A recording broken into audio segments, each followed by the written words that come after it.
오늘 함께 나눌 말씀, 기쁨을 나누는 교회라는 그런 제목으로 말씀을 나누고자 합니다. 사실 이제 솔직히 많은 이들이, 특별히 이제 안 믿는 이들이 교회를 가지 않는 가장 큰 이유 중에 하나가 있다면요, 신앙인들이 교회 때문에 너무 바쁘다는 거죠. 언제 뭐 인생을 즐길 수 있겠냐 이렇게 얘기합니다. 뭐 골프도 쳐야 되고, 뭐 낚시도 가야 되고, 좀 주말에 좀 쉬고 여행도 가야 되고, 애들하고 시간도 보내야 되는데 그런데 못하지 않냐는 거죠.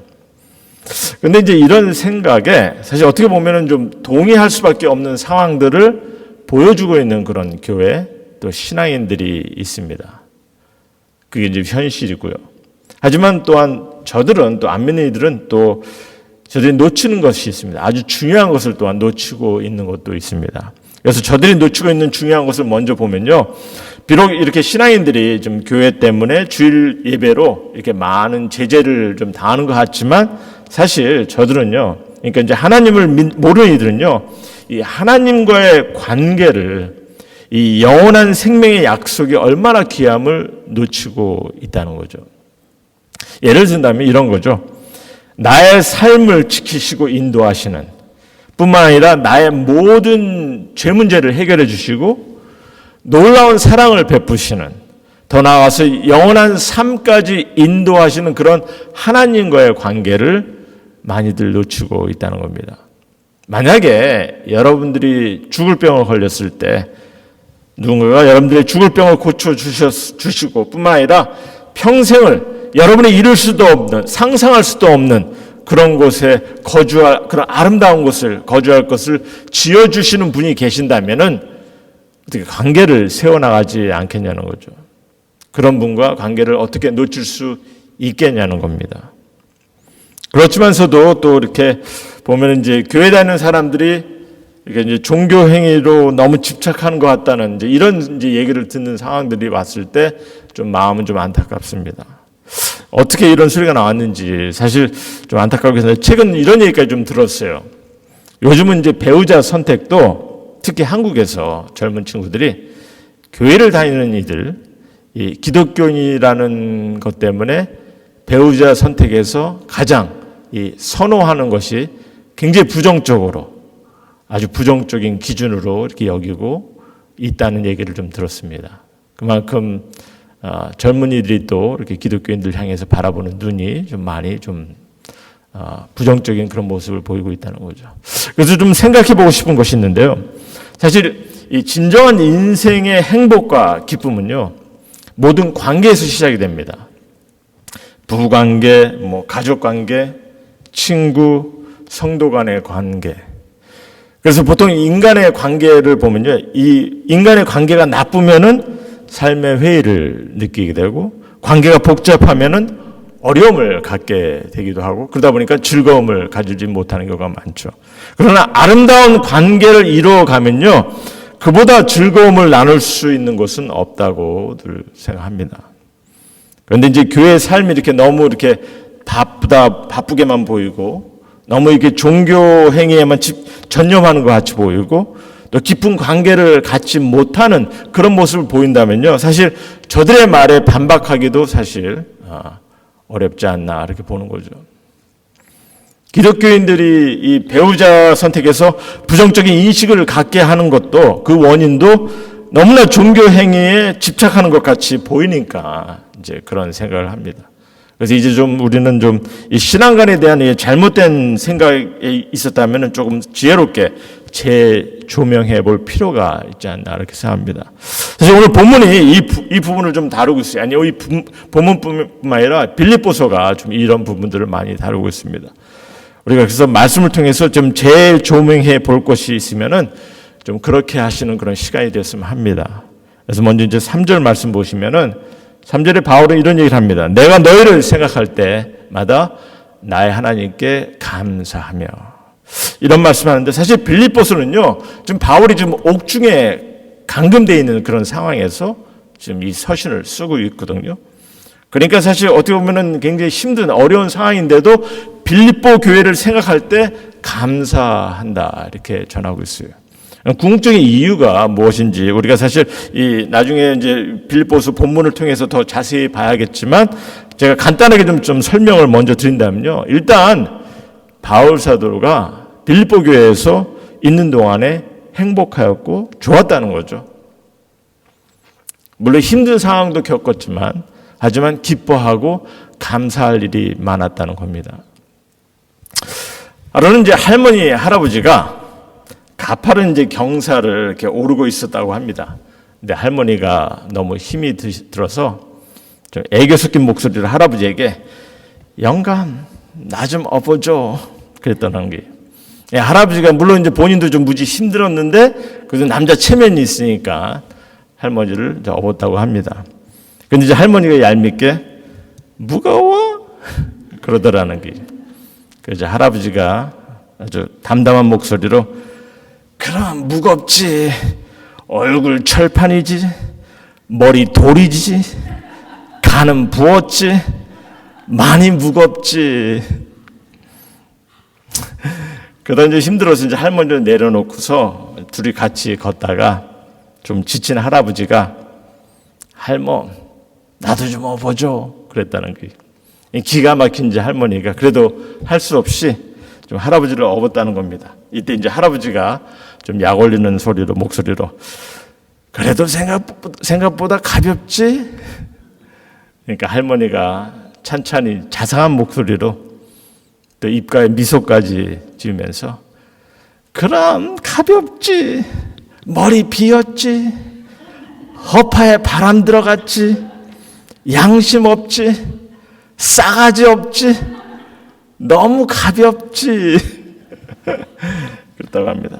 제가 좀 우스갯소리를 했는데 그리고 뭐 서로 좀 농담조로 이렇게 나누는 것 같죠. 근데 그렇지만 서로 이렇게 농담 같지만 이런 소리가 이게 때로는 이 심한 얘기가 됐을 때는요, 이 마음에 또 상함을 받는 거죠. 자존심도 건드리는 거고. 어떤 분은요, 이런 얘기가 오고 가면요, 이 마음에 품어요. 그냥 오래 갑니다. 그래서 막 화가 날 때마다 그래 내 얼굴 철판이다. 내 머리 돌이다. 뭐 간이 부었다. 하고서 이제 얘기하는 거죠. 그러면 이제 할아버지는 이 사람 머리 빈 사람이 얘기한 걸 가지고 나 싸가지 없어서 그렇게 얘기한 거 미안하다 미안해. 뭐 그러다 보면 이제 끝이 없이 서로 이제 얘기를 하게 되다 보면 이제 금이 가고 뭐 제가 이제 우스갯소리를 했는데 사실 우리가 서로 생각할 때 좀 뭐 농담으로 얘기한다 하더라도 상처나는 얘기는 안 하는 게 좋은 것 같아요. 좀 좋은 일들을 좀 많이 생각해야 되지 않겠냐는 거죠. 부정적인 것은 좀 우리가 좀 오히려 그런 것들은 이제 자존심만 건드리고 금이 갈 수도 있습니다. 그래서 이제부터는 좀 생각을 좀 바꾸셔야 돼요. 상대에게 얘기할 때 어떤 말을 하느냐. 왜냐하면요, 이게 남의 잘못된 점이나 부정적인 것에 초점을 둔다면 그들과의 즐거움을 나눌 수가 없습니다. 바울은 내가 너희를 생각할 때마다 나의 하나님께 감사하며 그런 얘기를 합니다. 사실 바울 사도가 빌립보에 있었을 때 어려움을 많이 경험했어요. 예를 들어 사도행전 16장에 보면요, 빌립보에서 불법적으로 수감이 되고 매를 맞고 창피를 당하고 감옥에 갇히기도 합니다. 그렇게 좀 힘들고 어려웠던 그런 상황을, 그런 기억이 있었던 곳이기도 합니다. 하지만 함께 동역하던 이들을 생각할 때면 그들과 같이 지낸 그런 시간들을 생각해 볼 때 하나님께 감사를 드린다고 고백을 하고 있는 거죠. 여러분들 고통스러운 일들을 우리가 회상할 수도 있어요.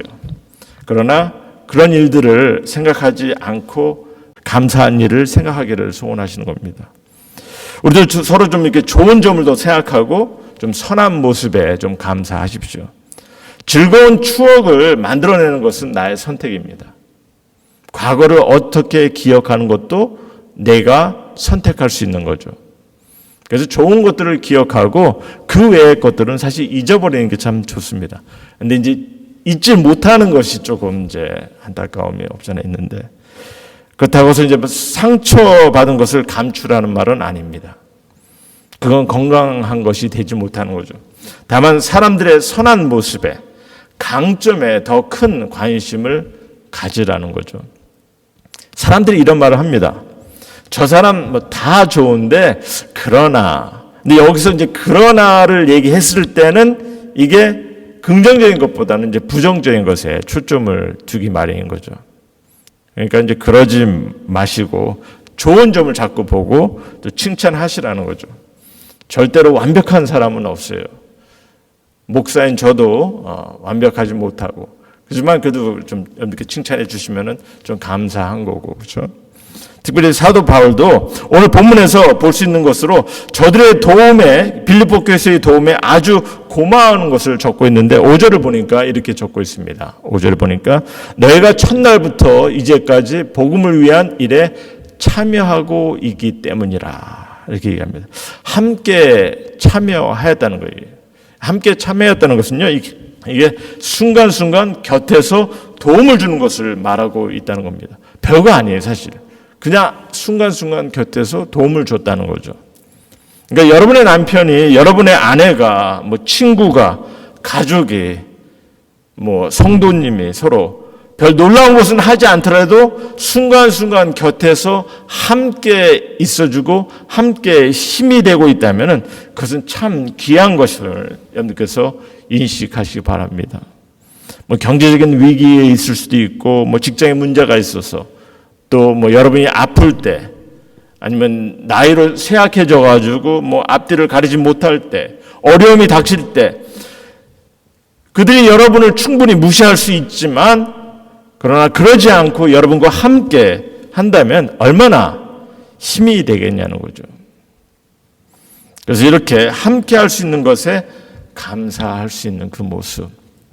보면 이제 많은 이들이 근데 보면은 이제 힘들어지고 좀 자신의 만족에 이렇게 채워지지 않는다 싶으면은 떠나려고 합니다. 하지만 그것은 주님의 사랑 안에 거하는 이로서는 하지 말아야 되는 거죠. 사실 그렇게 행하는 것은요, 안 믿는 사람과 다를 게 없어요. 그런 모습은. 우리가 함께함에 감사할 것을 찾고, 그래서 함께 감사를 드리는 그런 신앙인이 되어야 되고, 그런 교회가 되어야 되는 겁니다.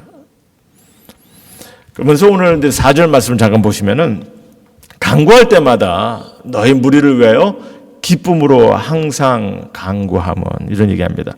일단 누군가를 위해서 기도하고 있다는 거 사실 얼마나 위로가 되는 말씀입니까? 사실 안 믿는 일도 누군가가 자신을 위해서 기도를 한다 이런 얘기를 하면은 참 좋아한다고 합니다. 옛날에 어느 화가가 세상에서 가장 아름다운 모습을 좀 그려보려고 결심해서 이제 어떤 화구를 준비해서 나섰다고 합니다. 가장 아름다운 모습이 무엇일까? 그렇게 생각하다가 개선 장군이 정말 말을 타고 이렇게 승리에 입성하는 그런 장면을 그려보았고, 또 젊은 남녀가 꿈에 부풀려서 결혼하는 그 결혼식 장면도 좀 그려보았는데 아무래도 썩 마음에 들지 않았다는 거예요. 농부들이 밭에서 추수하는 광경도 그렸지만 그것도 마음에 들지 않았다고 합니다. 그런데 어느 날 자기의 집에 돌아왔을 때 가족을 위해서 앞치마를 두르고 정성껏 음식을 장만한 사랑하는 아내가 어린 자녀들과 함께 식탁에 둘러앉아서 서로 손을 잡고 기도하는 그 모습을 보았을 때, 이때 화가가 그 모습을 그렸고 그제야 이 세상에서 가장 아름다운 모습을 그렸다고 만족했다고 합니다. 누군가를 위해서 이 기도하는 모습, 바라만 봐도 참 좋은 거죠. 감사한 일이고. 그런데 이제 바울은요, 이를 또한 강조합니다. 기쁨으로 항상 간구하고 있다고. 이게 말입니다. 인간관계에서도 비록 힘들고 안 좋은 일이 있다 하더라도 서로를 위해서 진심으로 기도를 하려고 하면요, 마음에 기쁨이 생깁니다. 왜냐하면 진실된 기도는 늘 하나님께 감사하는 마음으로 시작이 되기 때문에, 그리고 그런 감사의 기도는요, 기쁨의 간구로 바뀌게 될 것입니다. 왜냐하면 감사의 기도는 다른 이들 향한 여러분의 태도를 바꿔놓을 수 있기 때문에, 그리고 이런 기도는 궁극적으로 기쁨 또한 나누게 되는 거죠. 그러니 결국에는 이게 여러분 태도를 바꿔놓을 것이며 또한 그들의 마음도 바꾸게 하는 거죠. 저들이 여러분의 권면을 받아들이지 않고 도움에 듣지 않는다 하더라도 기도 앞에서 당해낼 용사가 없다는 것을 우리가 기억을 해야 합니다. 그래서 이제 바울은요, 이렇게 기도를 합니다.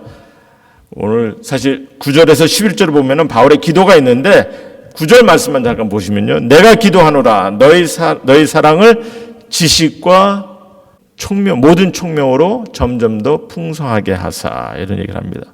바울의 기도는요, 구함이 있어요. 간구함이 있어요. 그래서 이제 간구한다 이렇게 하는데 한마디로 하나님, 성령님의 인도하심을 구하는 거죠. 그리고 이 구함은 실질적으로 지금 이제 9절에 전하는 것처럼 지식과 모든 총명으로, 즉 하나님의 말씀으로 힘과 도움을 또 지혜를 얻게 되기를 의지하겠다는 거예요. 바라겠다는 거죠. 하나님의 말씀에 도움을 받겠다는 겁니다. 그래서 로마서에 보면은 또 바울은 이런 얘기를 합니다. 로마서 12장에 보면은 9절부터 보면 사랑에는 거짓이 없나니. 그래서 이제 거짓이 없는 사랑을 위해서 악을 미워하고 선에 속하라, 이렇게 얘기합니다. 진실된 사랑을 위해서 선과 악을 이제 구분하라는 거죠. 그럼 어떻게 이를 구분할 수 있겠습니까? 하나님의 말씀을 바로 알아서 말씀의 가르침에 깨달아서 우리가 정말 선과 악을 구분할 수 있는 그런 모습을 얘기하죠. 그래서 결국 그러한 모습으로 진실된 사랑을 했을 때 형제를 사랑하여 서로 우애하고 존경하기를 서로 먼저 하며, 이런 권면의 말씀을 주고 있어요. 저는 이게 참 도전이 되는 말씀이라고 보는데요. 특별히 주님의 교회를 향해서 주시는 말씀으로 참 도전이 되는 말씀이라고 봅니다. 저는 이게 어떻게까지 들리냐면요. 정말 주위에 이렇게 형제를 정말 사랑하고 서로 우애하고 존경하기를 서로 먼저 하는 그런 교회를 보게 되면은, 주위에 그런 교회를 보게 되면 이게 크든 작든 정말 하나님의 말씀에 바로 서는 교회구나라는 것을 보게 한다는 거죠. 그게 하나님의 가르침이기 때문에. 무엇보다도 교회가 어떤 모습이 먼저 보여줘야 되느냐. 정말 형제 자매를 서로 사랑하여 서로 우애하고 존경하기를 서로 먼저 할 수 있는 그런 모습들이 드러나는 그런 아름다운 그런 모습들. 저는 그러면 이렇게 질문합니다. 그게 어떻게 실질적으로 보이냐고. 여기에 중요한 단서는요, 이게 기쁨을 나누는 교회인지 아닌지를 통해서 볼 수 있다고 봅니다. 그런데 이제 기쁨을 나눈다는 것이 사실 크게 두 가지 유형이 있어요. 기쁨을 나눈다는 것이. 하나는 뭔가 잘 되는 것을 통해서 막 기뻐하는 거죠. 그러니까 예를 들어서 뭐 한국이 금메달을 땄으니까 모두가 다 기뻐하는 그런 것처럼, 뭐 뭔가 성공적으로 뭔가를 이루었어요. 뭐 콘서트를 멋있게 마쳤어요. 그러니까 모든 사람들이 다 기뻐하는 그런 모습들. 그런데 이러한 기쁨은요, 사실 아주 감정적이고 덩달아 이렇게 따라 기뻐하는 그런 모습이기 때문에 아주 순간적이고 지속되는 그런 기쁨은 아닙니다. 이제 좀 그런 기쁨의 유형인 거죠. 어떤 관계적인 함께 누릴 수 있는 그런 기쁨은 아니라는 거죠. 그런데 사실 저희가 지금 기쁨을 나누는 교회라고 할 때 여기서 기쁨은요, 이게 감사하는 마음으로 기쁨을 나누려고 하고 또 서로를 위해서 간구할 수 있기 때문에 기쁨을 나누는 교회가 되는 것입니다. 그리고 이런 가르침에는요, 어떤 뭐 종교 행위에 집착하고 열심을 가져야 하는 뭐 이런 가르침이 없다는 거죠. 물론 말씀에 우리가 초점을 두는 것은 중요합니다.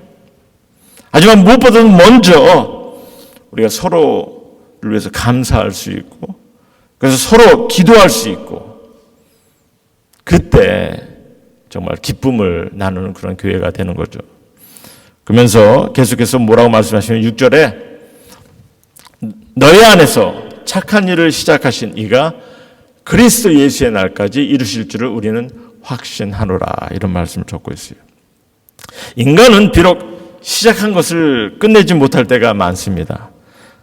하지만 하나님께서는요, 시작하신 것을 그가 끝을 내신다는 거죠. 나의 실수로, 나의 잘못된 어떤 결정으로, 나의 죄로 내가 어려움을 경험한다 하더라도 주님이 내 삶에 시작하신 일은 그가 끝내십니다. 비록 지금은 아주 희미하게 보이고 부분적으로 보이겠지만 언젠가 모든 것을 그가 드러내실 것이고 그가 이루신다는 거죠. 그러니 소망을 가지십시오. 하나님은 포기하지 않으십니다. 그가 포기하지 않을 때 삶이 향상되는 것을 보게 될 것이고, 그러니 우리는 또한 그러한 것을 기억하면서 인내해야 되는 거죠. 변하는 과정에 우리가 기쁨을 나누는 거죠. 이게 먼저 온전해지기를 바라고 모든 것이 맞춰지기를 기다리신다면은 이게 때를 놓칠 수도 있고 또 결코 그 때가 오지 않을 수도 있습니다.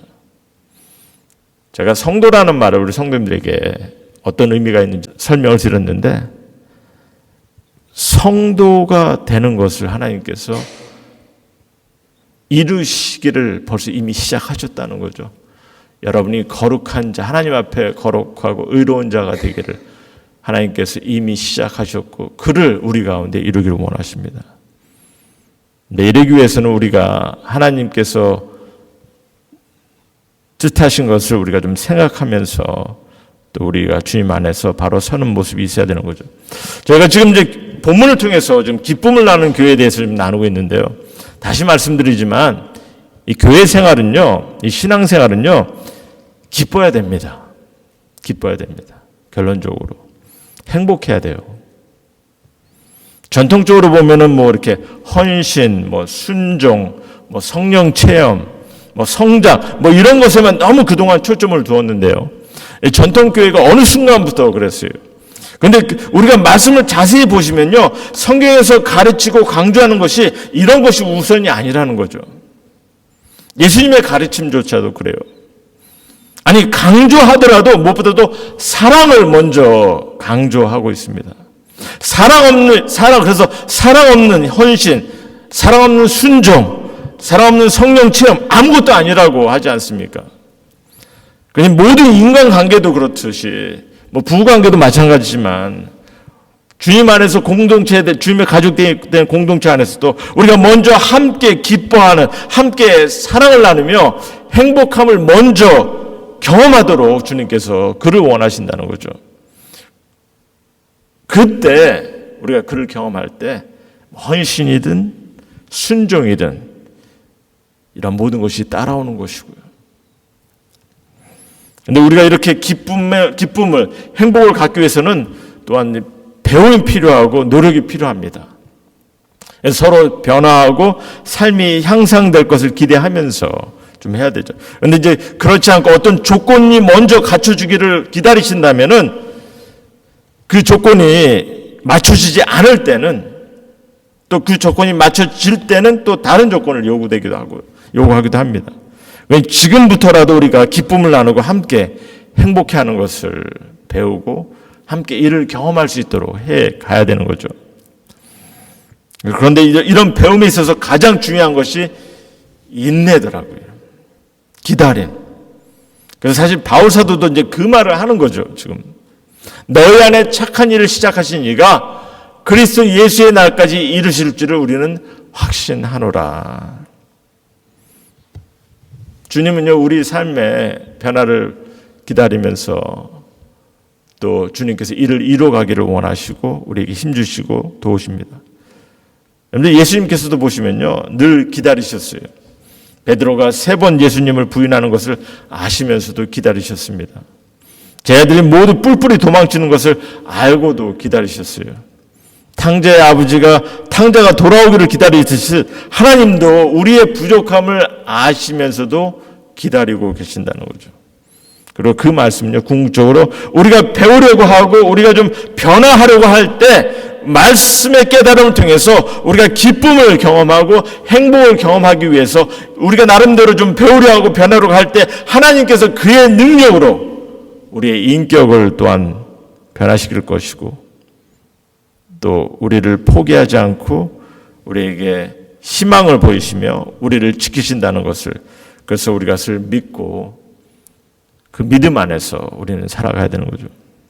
여러분들, 이 약속을 기억하시고 주님 안에서 좀 가족된 성도들을 위해서 뿐만 아니라 또한 여러분의 자녀들을 위해서, 여러분의 배우자를 향해서 여러분 스스로에게 하나님의 인도하심이 있음을 믿으시고 여러분들께서 나름대로 그 신앙의 모습으로 정진해 가야 되는 것을 말씀해 주고 계십니다.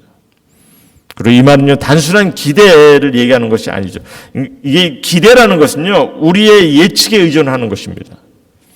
하지만 믿음이라는 것은 하나님의 능력을 의지하는 거예요. 그래서 때로는 우리가 좀 잘못된 생각을 할 때가 있는데 뭐냐면요, 저 사람이 얼만큼 왔느냐 보다는 얼만큼 가야 되는데 이제 여기까지 왔네 하는 식으로 그냥 판단할 때가 있어요. 비록 변화를 위해서 먼 길을 가야 할지는 모르지만 하나님께서 그 변화를 시작하셨을 때는 하나님께서 끝까지 우리를 지키신다는 것을 우리가 기억하고 하나님 의지해야 되고 또 하나님께서 그 변화를 갖게 하실 것을 믿음 안에서 우리가 그 행에 가야 되는 거죠.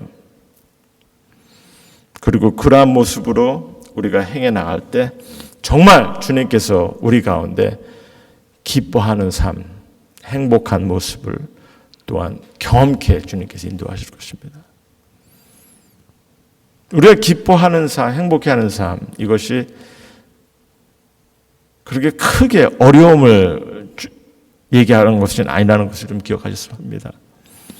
여러분은 주위 사람들과 어떻게 기쁨을 갖고 계십니까? 배우자와 주위 친구들과 즐거운 삶을 나누고 계십니까?